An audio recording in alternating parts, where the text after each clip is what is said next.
As a trainee work करते हैं, साल 2 साल 3 साल आपको उसमें गुजरता है, फिर जाकर आपका प्रमोशन, यानी एक लाइफ, फिर चैलेंज में आके ट्रेनी, प्रमोशन, अगेन प्रमोशन, उसके बाद फिर आपका एक टारगेट तो भाई कहीं पर, यानी वो लाइफ जो है लगी रहती है आपके रेस में।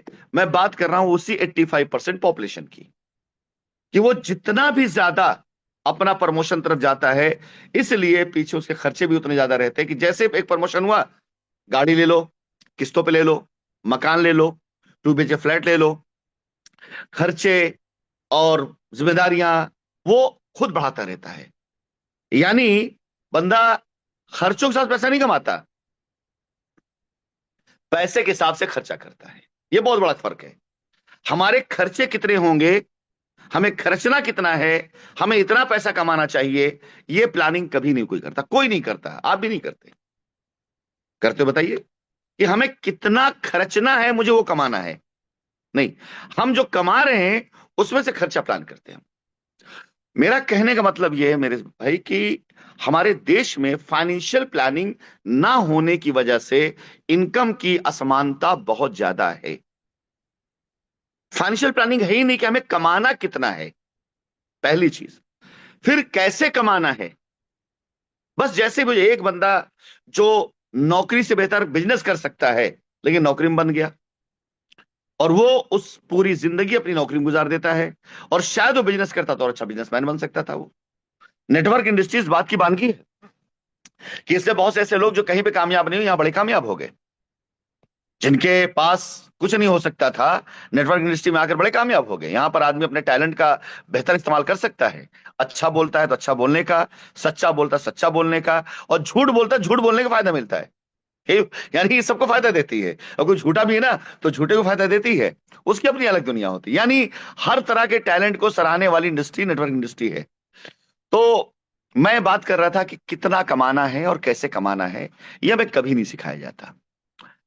अब आती है बारी, हम जब पढ़ाई कर लेते हैं तो हम कुछ काम करते हैं, वो काम हमारे मनमाफिक भी हो सकता है, हमारे मनमाफिक नहीं भी हो सकता है। क्यों? क्यों हमको अपनी जरूरतें पूरी करनी है। ये लॉजिक है कि हम जब पढ़ाई कर लेते हैं तो हम कुछ काम करते हैं, व्यापार करते हैं, नौकरी करते हैं, प्रोफेशनल बनते हैं। उस काम से जो पैसा हम कमाते हैं उससे हम अपनी जरूरतों को पूरी करते हैं। यानी हम काम इसलिए करते हैं कि हमारी जरूरतें पूरी हो सके। अब हम आते हैं उस बात पर कि हम क्या करते हैं। हम आपसे यह कहते हैं कि हम जरूरतें ऐसी पूरी करते हैं कि आप पैसा कमाकर कुछ भी कर सके। हम बिल्कुल उल्टा हैं। दुनिया काम करती ताकि जरूरत पूरी कर सके, हम कहते हैं जरूरतें पूरी करते पैसा कमाओ, काम करने की जरूरतें क्या है? जरूरत पूरी करते पैसा कमाओ, काम करने की कोई जरूरत नहीं है। एजुकेशन हमारी यही है। कैसे कमाना है? जरूरत पूरी करते हुए कमाना है। कितना कमाना है वो आपको मैंने कैलकुलेशन बताया, और कैसे कमाना है, काम किस तरह से करना है, वो तरीका हम सिखाते हैं। सब कुछ आप पास है, जरूरत भी आपके पास में है, जरूरतमंद भी आपके पास में है। अब सोचिए, जिस जरूरत को पूरा करने के लिए लोग मेहनत करते हैं पैसा कमाने के लिए, अगर वही जरूरत अलग तरह से मेहनत करने से पूरी भी हो जाए और पैसा भी कमा ले एक ही जगह पर, तो ये तो बिल्कुल इतना ही आसान है जैसे बहती हवा में सांस लेना, बहते पानी में नहाना। अब अगर बहती हवा हो और आप बोले आप सांस नहीं ले पा रहे हैं, तो गलती आपकी है, आपने अपना मुंह बंद कर रखा होगा। अगर पानी आप सामने अवेलेबल है और पी नहीं पा रहे, इसका मतलब है कि आपने अपने आप को रोक रखा है, गलती पानी की नहीं है। जैनिथ एक्चुअली एक ऐसा सिस्टम है जो कई साल के तजुर्बों, काफी बड़े एक्सपीरियंस, मार्केट रिसर्च के एक अच्छे खासे तजुर्बे के साथ एक ऐसे प्रोडक्ट को लेकर के मार्केट में आया है जिसे आज तक दुनिया ने इस्तेमाल किया, लेकिन जो उसका असली मालिक है वो उसके इस्तेमाल से महरूम रहा।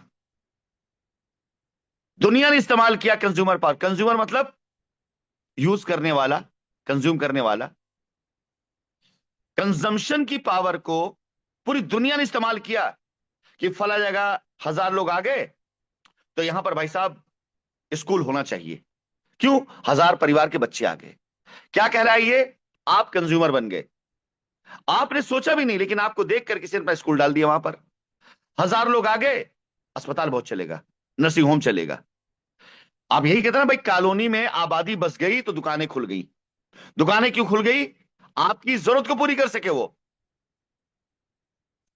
दुकान की वजह से आप नहीं आए, आपकी वजह से दुकान आई। हॉस्पिटल वहां था इसलिए आपने मकान नहीं लिया, आपने वहां मकान बना इसलिए वहां हॉस्पिटल आया। यानी आपकी वजह से वो सारे कारोबार, वो सारी दुकान खुलनी चालू हुई, जिसे आप इस्तेमाल करते हैं अपनी जरूरतों को पूरा करने के लिए। और आप भी तलाशते हैं, यार मकान वहां लो जहां करीब में मॉल हो, फला जगह देखो अस्पताल करीब है, स्कूल करीब है। आप कीमत चुकाते हैं उसकी। मजेदार बात यह भी है कि आप प्राइम लोकेशन कीमत चुकाते हैं, जो प्राइम लोकेशन आया ही आपके लिए है। आप देखते हो यार, आपका प्लॉट, आपकी जमीन, आपका मकान कहाँ है? अरे मॉल के करीब में है, मेन रोड से लगा हुआ है, फला दुकान पास में है, हॉस्पिटल करीब में है। लेकिन ये हॉस्पिटल, ये मॉल, ये आए तो आप ही के लिए है ना।